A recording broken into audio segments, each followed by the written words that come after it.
I'm here, you're here, we have finished another week of school. So I am going to give you guys an update on what we did this week. Now, this is going to be a shorter video from my first 2 weeks of school, mostly because it was a shorter week. We did not get as many school days in as is my goal. So we just have less work and I just have fewer things to show you guys.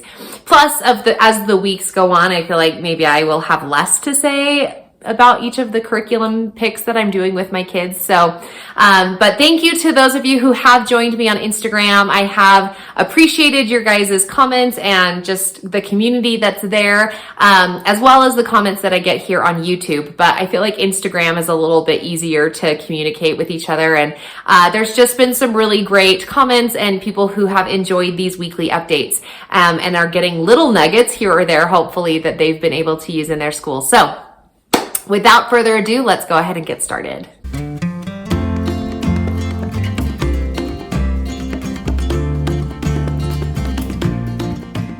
Okay, so we're going to start with family school. A few things, well, we'll just start with this. I haven't mentioned that we've been studying the geography of the United States, I don't think before, but at the beginning of each school day, we are memorizing, I think actually I did do this once, but anyway, so we're still learning these Western states. I have plans to do one more row over, which is like North Dakota, South Dakota, and then going down from there, Nebraska, Kansas. But for right now, we're just doing this chunk and we haven't really gone further than that. And my plan is for the coming week to just kind of do a little bit of a state study for some of these states, especially our state, which we live in, is Utah. And then as well as a few other ones, like we love Disneyland, so we'll probably study California. We went to Montana last summer, so we'll probably do that. There's no rhyme or reason to it other than I don't have time to do them all. I do have time. I don't know. We'll just kind of play it by ear. But this week I did do this little activity with my kiddos. This is just a regular map. And then I was just calling out colors and having them color in that state. So I said, color California yellow. And then they did that. Color Arizona blue, color New Mexico orange. And anyway, so I just kind of like jumbled them up. There was no rhyme or reason to it. I was just having them, I was just checking to see if they knew where the states were. And both my 4th grader and my 1st grader completed this activity successfully. So I felt really good about that. I feel like we're making some good progress on the location of the states. My 4th grader especially, he is ready to move on, but we're just kind of doing it kind of just for fun. So I also threw in this book. I got one for each of my kids. This is my youngest. He got a kindergarten level. And then I got one for 1st grade and one for 4th grade. And so we do one geography page each day, obviously 180 days. So this is built for 1 page per day. And it's just additional geography mapping type skills. So since we're in the like mindset of maps and geography, I just like threw this one in there as well. And so we've started this. Later in the school year, I will put this in their drawers and it'll show up kind of at the end of their day. But this week we did it at the beginning of our day. We also did our Little House on the Prairie unit, or Little House in the Big Woods, which was a much smaller segment. We didn't have any activities that went with it. We did watch one video about the history of guns in the United States and just in like the West. And I tried to find a video about how to clean rifles and like that process and the process of like making bullets, but I wasn't really finding any luck in finding something that I would recommend to you. So I just tried. I just was like YouTubing, you know, cleaning guns for kids or Western guns. I did that one. Anyway, I didn't really find anything great. So it was a very like minimal unit for this week for Little House in the Big Woods, but it is what it was. Okay. And then the last part, we also do our character studies, which as a mom win / side note, when we were just kind of talking about what the kids liked about their school year and like how they were feeling about it. One of the things that my son had mentioned, who is in 4th grade, was that he loves the character studies and just learning about qualities in character that he can develop and learn just to become better. So that was a cool little like mom win for me. We are doing attentiveness, and my plan was to do it for another few weeks, but I think we might wrap it up only because, I don't know, I feel like they know, and we kind of are doing the same activities over and over again. I didn't study Mary and Martha as much this week as I wanted to. The curriculum points us to Mary and Martha, or the story of Mary and Martha, in regards to being distracted versus being attentive. And so I would like to do that a little bit more. We didn't do enough school days this week, but I think I'll probably only do attentiveness for one more week, although I may have it planned out to do more. Gosh, this is 3 weeks of school, so maybe we're supposed to be done with it next week. So anyway, we also played the game, that little memory game, which we did last week. My kids loved it so much. It's the game where you have a tray or something that you put a bunch of random objects on, and then you spend some time to kind of like memorize the objects, and then you walk away and take one object and then bring it back, and they have to pick which of the objects is missing. So the kids loved that game last week, so we did it again this week, and it just comes with raving reviews. So, and then the last thing that we did is for science. So if you remember last week, we studied about beavers and how beavers change their environment, and how they are dependent on their habitat and how they create streams, yada yada. So this week I switched books. We went to this one. This is do you say STEAM? I don't know. It used to be STEM, like without the A, but then we put an A in it. So now do we call it STEAM? I don't know, whatever. Anyway, this is the newest book that I just barely got from Evan Moore. I did do a review on it and compared it to the old one, STEM, STEM. So if you want to check that video out, I'll link it here in the eye in the sky. But we did this one. I like it because it has that art component, which is what we did this week. And I just flipped open to the wildlife chapter here. And so this week we read this and we talked about the neighborhood mystery and how there is wildlife in the neighborhood. This fit really, really well for where we live because there are deer in our neighborhood. And just last week, our next door neighbor who is getting his landscaping done had deer tracks in his dirt. And so, and oftentimes when I'm out on my morning walks or run, then I will see the deer in the fields. And so it fit really well because this is talking about how when people move into an environment and begin to build their neighborhoods and cities, it affects the animals that used to call that place home. And so we talked about that. We had this little like paper. I did not print this off and have my students write on it. This was just a verbal activity, although I could have done that and then used it as a part of my students' portfolio to show, you know, what it is that we're working on. Anyway, and then we read these ones. This was about living with the wildlife, and I was reading it aloud because it was family school. I had my 2 younger kids, so this was kind of a read aloud, look at the pictures. And so then this was the activity that we wrapped up with, which is behind me here on the wall. And you'll notice that they have a fox, but I just went and got a clip art of a deer since that's what's in our area. And then we decorated it and put some words on there that kind of warned the neighborhood that we have deer living among us and to share the earth. And I just kind of let my kids marinate in that feeling and to create the art. And the skill is that Evan Moore says is to convey an idea through visual art. And I showed this on my Instagram the day that we did it. And my kids really are artsy people. My kids, especially my oldest son, but my daughter loves it as well.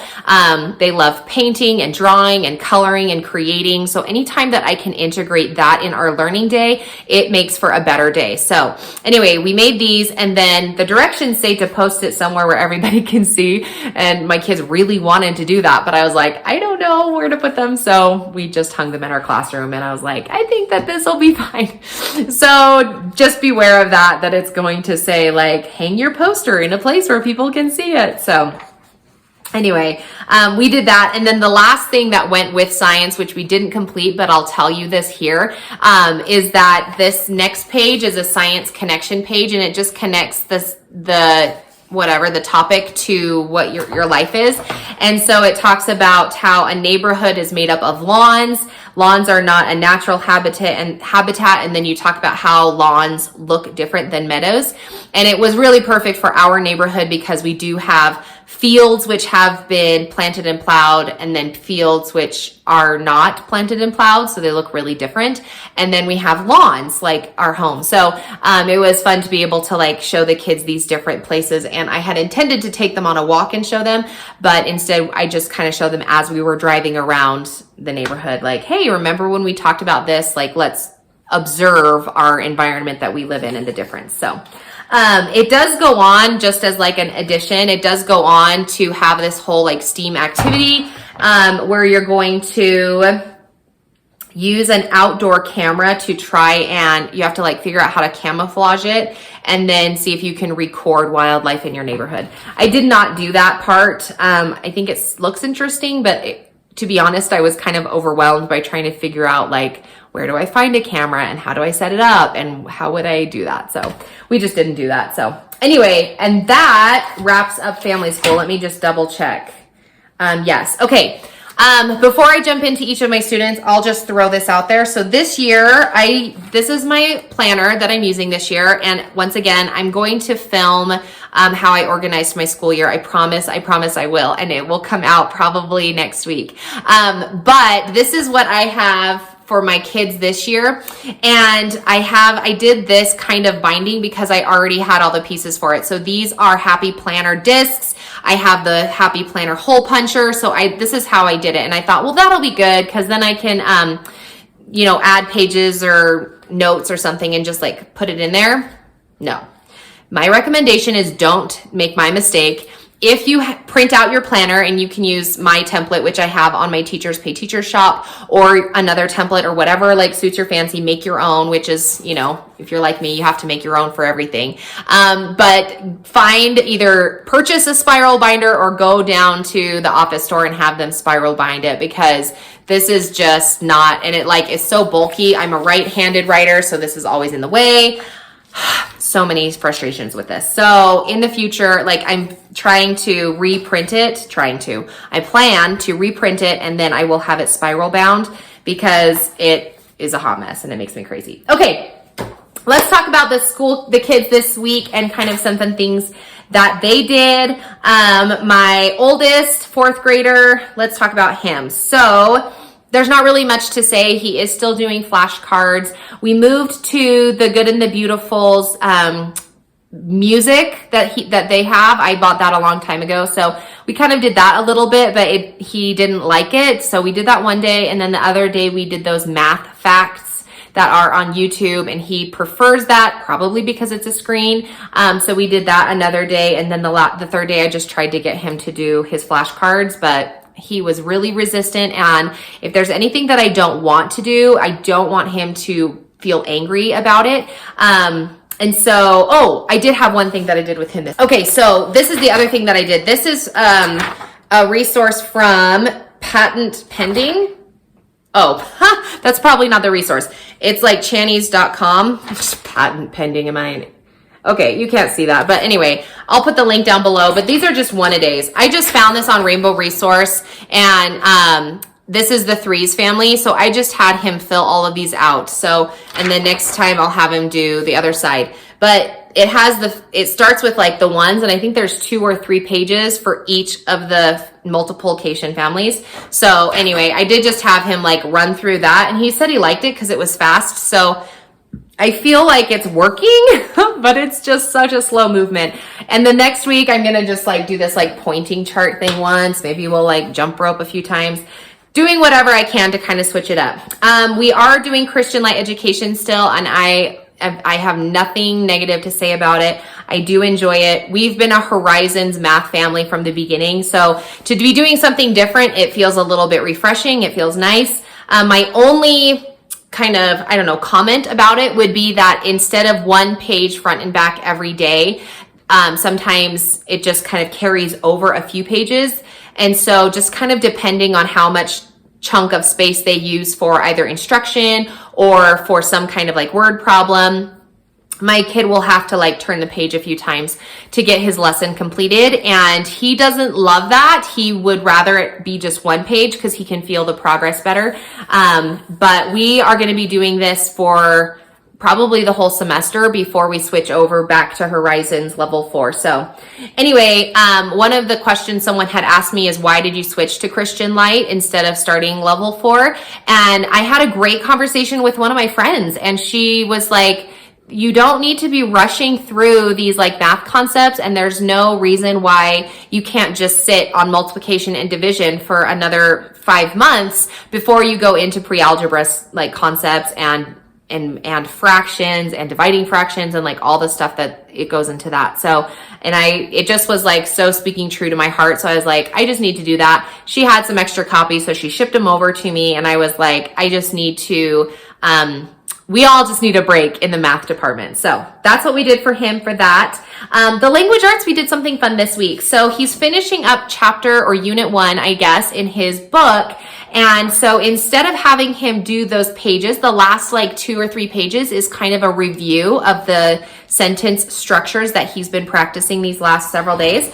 So I just got this, whatever giant poster paper thing that I have tons of. And I made these boxes for him. In retrospect, I could have given him instruction and have him make this poster, but it was our first time, and I was kind of just like putting it out onto the paper as we were going. But anyway, so I made these colorful boxes for him, and I labeled each one for each type of sentence that he has learned. And so, and then his assignment was to write the sentence for each category. And he just went with the same theme, and I'm sure it was video games, which it was. And it's, anyway, so that was really fun. It was good to do. That was a fun thing. But as far as his spelling goes, we are in a rut. So anyway, this week I printed off this spelling menu that I made, I don't know, seasons ago. And it is also on my Teachers Pay Teachers shop. And I made this for both him and my daughter. And we used list 2 back to what we had done before. And I just don't know what to say about it. I mean, those words are really tricky, and for somebody who already has a struggle with spelling, whether it's a phonetic problem or some kind of like development blockage or whatever it is, we struggle in spelling. And I am not a great speller, so I don't put a bunch of expectations on my kids, and we just kind of stumble through our way. Now that we're at the end of week 2 and we've been doing the same words, I haven't even looked, but I'm going to look at week 3 or list 3 and see what those words are, and just make a judgment call of whether or not we're just going to move on and kind of put these words on the back burner. I did go ahead and I did receive, I had ordered it a while ago, but I received our Spelling UC curriculum. And so I looked through that, and I think that we will start on lesson 18 for level B for my 4th grader, and hopefully get a little bit more of a phonetic dictation approach. I don't know. And I know that some of you guys are like, Kaylin, you've been talking about this for 5 years now, and I still haven't found a solution. But if anything, I hope that my journey and my story is an encouragement to you in whatever subject level that your child or you as the teacher are struggling in. And like that it's okay. And that's the beauty of homeschool, is that we teach at the level that our kids are at. And I know for a fact that if I had put my son in public school, he would still have the same problem. I don't think that this is a homeschool, mom didn't know what she was doing issue. I think that this is something that he's been struggling with. And the reason I think that is because in other subjects, he thrives. He knows how to learn. He knows concepts. He understands just the principle of learning things. It's just spelling has been a struggle for him. And so did we have a rough start at the beginning of our homeschool journey? Yes, we did with English. But that is to say that this is not like a product of failure in my department. Like I don't feel bad about it. So we just keep trying. And I love that we have this environment where I can nurture him and encourage him and not make him feel like, well, everybody else is like leaps and bounds ahead of me and I'm never going to understand this. So, I think that wraps up his stuff. Okay, let's talk about my daughter really quick.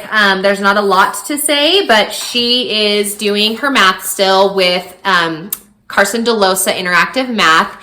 These really are simple for her, and I have considered stopping doing these fun little activities and just going straight to her work text, which will be Horizons Level 1. But these have been fun for her, and she's just kind of reviewing what it is that we have learned. She is a kindergarten level in the public system, and so because of that, I just don't feel the great need to jump into a bunch of work, because even though it will be her level now, the way that Horizons moves so quickly, I don't want to get, too ahead too quickly. So we're just kind of doing a little bit of math so that we don't forget, but we're not like driving forward, because heavens knows she's going to like start multiplication and she'll be 6. And I'm like, oh geez, wait, isn't that when they're supposed to start multiplication? Gosh, I don't know. Okay, look at me, like I'm still chatting. I told you this was going to be a short video and I'm still chatting. I also printed the spelling menu. I printed one for my son and one for my daughter. You'll notice that I laminated it. I only laminated the front. The back part is not laminated. And if you don't know that trick, how you do that is you put your 2 pieces of paper together back to back like this so that the print is on the front. And then you feed it, you put it in your pocket, right? You feed it through your laminator. And then when you're done, you're just going to slice off a teeny little thread of the actual paper so that it's not sealed shut. And then the 2 pieces will just come apart. So my daughter has one that is laminated on front. And then I did that because then they can use a dry erase marker and mark off the ones that they've done so that they do not repeat any of the activities, especially for my 4th grader, because he will be doing this multiple times during the month. And then my daughter, her spelling curriculum only has 2 pages for each list. So I supplement the week with these. So we added that this week. And then for history, what did we do for history this week? Oh, this week we did community helpers, and we talked about her community and her responsibility or her place in the community. And we went and did we did the police station this time, and we visited with the police officers. We looked at their car, and it correlated really well with an activity that I was in charge of for church. And so I just brought her along, and she got to see that. And then we talked about community helpers. We did a charades thing where it was like act out the community helper. And then we talked about how we can help that community helper in their job. Like, what is our job as a citizen to help that community helper? So that's what she did for that. And then she's still doing her reading book with Evan Moore. Not much to say about that. That was good. And then for my youngest, so I did add one thing for him, which is on the other side of the room here. And if you were on Instagram, then you saw it. But I have some pocket charts that you put little papers in, and I have 2 different ones for my kindergartner. So I have one that's been letter D, which we did last week, and then letter S, which we did this past week. And so I printed off little like pictures that went beginning sounds. And then I shuffled them up. So he had to sort which ones of these are the D and which one are the S sound. I had some flashcards that we also sorted, which one is D, which one is S. He did S for his daily learning notebook, and he did S in his interactive notebook, all of which were really fun. He loves the cutting and the pasting and the coloring and like the little doors where you put the thing under the door. So anyway, all that stuff, and I've talked about it in weeks previous. I have videos on all that stuff. It's in my Teachers Pay Teachers shop, but it's fun for my kids to do that. So there you go. That wraps up our 3rd week of school. Again, we didn't do as much school this week as we have in weeks past. So technically that puts us a little bit behind, but in planning for this upcoming week, I'm just going to kind of, move some things around so that we get what we need to, but we're not feeling rushed or behind or anything like that. So that's one of the reasons why I have planned in chunks. And this is something, I should talk about this in my other video, but I'll throw it in here at the end in case you're curious. So I did plan in 6-week chunks, and this is one of the reasons, because now at the end here, you'll notice like I have all of these things that are not highlighted because it's things that we did not finish. And so in the next week, we'll just kind of move some stuff around and see how far we get, so that when I get to that break, when I stopped planning, then we can have a fresh start. I don't want to plan week to week. Somebody had asked me on Instagram, well, why don't you just plan 1 week and then, you know, take a day for when you plan your upcoming week, then you're never behind. And my answer is that I want to always set a benchmark. I want to set a goal for myself as the teacher and for my kids as the students as to where we hope to progress to. Knowing that we're going to probably fall away from that, at least I know where I'm trying to stretch ourselves, so that when we get to the end of the school year, I am not in a space of, especially mentally, where I'm like, well, we technically have 15 weeks worth of work that we didn't get to because of all of the weeks where things didn't go as planned. So in this way, it helps me kind of like spread it out. It reminds me of like quilting. If you're a quilter, then maybe this will be a good analogy for you.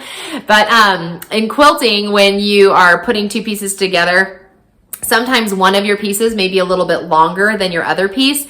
And so the trick is you just have to kind of like feed it through, so that when you get to the end of the fabric, then it matches up corner to corner.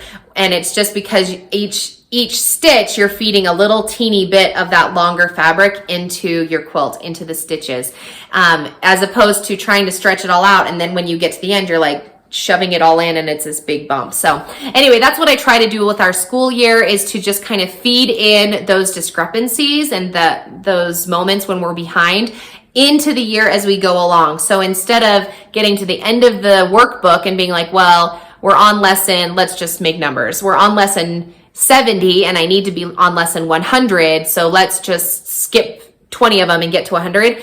Instead, you're just kind of like skipping a few here or there as you go along, and then you get to the end and you've caught all of the concepts. So hopefully that made a little bit of sense, but that's some answers to those questions. And I will reiterate those again when I film this, how I plan my whole school year video in the next few weeks, so days. It'll be out next week or the week after. I promise, I promise. Okay, thank you guys for watching. If you are new and you've just stumbled onto this series, feel free to subscribe and you can catch what's going on our side of the mountain as we go through our 2021-2022 school year. Bye, guys.